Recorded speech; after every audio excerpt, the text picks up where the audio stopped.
Halo semuanya, kenalin nama aku Sasmita.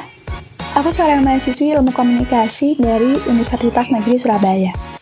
Dan di kesempatan kali ini, aku akan ngebahas tentang arti merdeka belajar. Nah, kalau kita sudah lihat di portal berita, kita sudah tahu bahwa Kementerian Pendidikan dan Kebudayaan Republik Indonesia telah mencanangkan program Merdeka Belajar.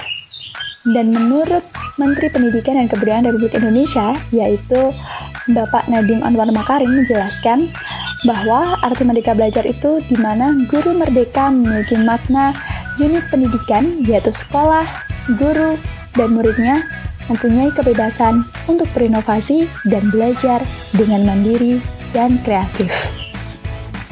Lantas, kita bisa lihat realitas pendidikan di zaman sekarang.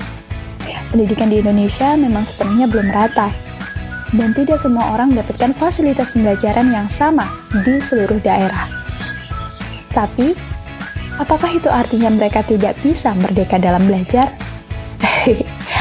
Aku rasa tidak.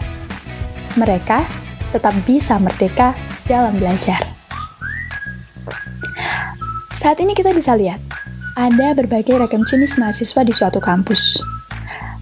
Mahasiswa yang ambisius untuk meningkatkan IPK, ada mahasiswa yang suka mengikuti seminar, ada mahasiswa yang suka kuliah pulang, lalu ada juga mahasiswa yang organisator banget, di mana mereka rapat sana-sini, tugas kuliah di nomor 2 kan, yang penting program kerja selesai.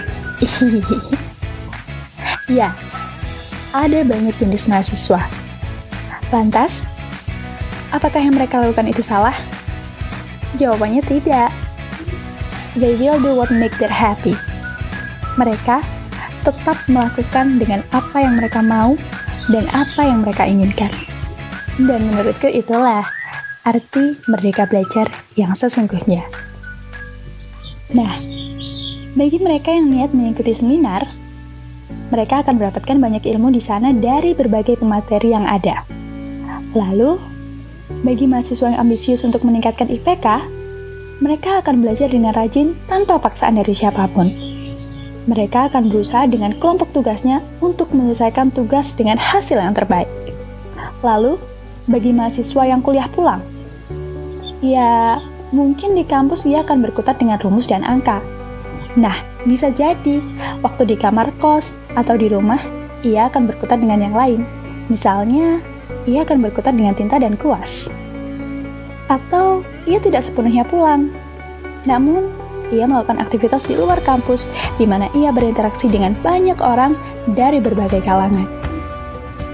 Dan lalu bagi mereka yang organisator, mereka akan sering belajar untuk menerima pendapat dari berbagai mahasiswa dengan disiplin ilmu yang berbeda. Mereka akan lebih sering belajar problem solving dalam suatu kegiatan. Mereka lebih sering belajar bagaimana membuat program yang menarik dan sesuai dengan kondisi yang ada. Intinya, banyak cara untuk belajar, dan banyak hal yang dapat menjadi media belajar. Belajar tidak hanya terpaku dengan kurikulum. Belajar tidak harus di kelas. Belajar tidak harus dengan seorang guru. Karena apa? Karena aktivitas sehari-hari yang kita lakukan juga menjadi guru terbaik yang mampu mengajarkan arti belajar yang sesungguhnya. So, dengan apa yang kita tekuni, tidak hanya satu disiplin ilmu saja yang kita dapatkan. Kita dapat menjadi orang yang multidisiplin ilmu, dan sekalipun mahasiswa yang hanya fokus menaikkan IPK, tidak menutup kemungkinan juga dia akan mendapatkan disiplin ilmu lain dari apa yang ia pelajari. Walaupun mahasiswa itu suka kuliah pulang, tapi kita juga tidak tahu apa yang mereka lakukan di rumah atau di kosan. Kita tidak tahu mereka nongkrong dengan siapa dan sedang melakukan diskusi apa. Dan meskipun ada mahasiswa yang IPK-nya jelek banget, tapi kita tidak tahu mereka sedang fokus melakukan apa. Dan jangan remehkan mahasiswa yang organisator, karena mereka juga akan mendapatkan ilmu dari organisasi yang mereka ikuti.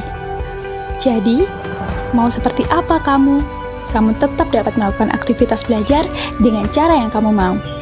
Kamu tetap bisa mendapatkan ilmu yang kamu inginkan, yang kelak akan berguna di masa depan atau dalam dunia kerja. Lantas, percuma saja kamu dapatkan ijazah dengan IPK yang memuaskan. Tapi, jika semua itu bukan kehendakmu, melainkan karena paksaan dari orang lain. Jadi sekali lagi aku tekani, bahwa merdeka belajar adalah mereka yang belajar dengan apa yang mereka mau, tanpa merasa dipaksa oleh siapapun. Kita bisa belajar di mana saja, kapan saja, dengan siapa saja, dan dengan media apa saja. Saat ini banyak loh perusahaan yang tidak memikirkan kamu lulusan apa dan IPK berapa, tapi perusahaan akan menanyakan, kamu bisa apa? Skill apa yang kamu punya? Dan mana buktinya? Dan kamu bisa mengasah skillmu dengan optimal apabila kamu sudah merdeka dalam belajar. Jadi, sudahkah kamu belajar hari ini? Hihihi.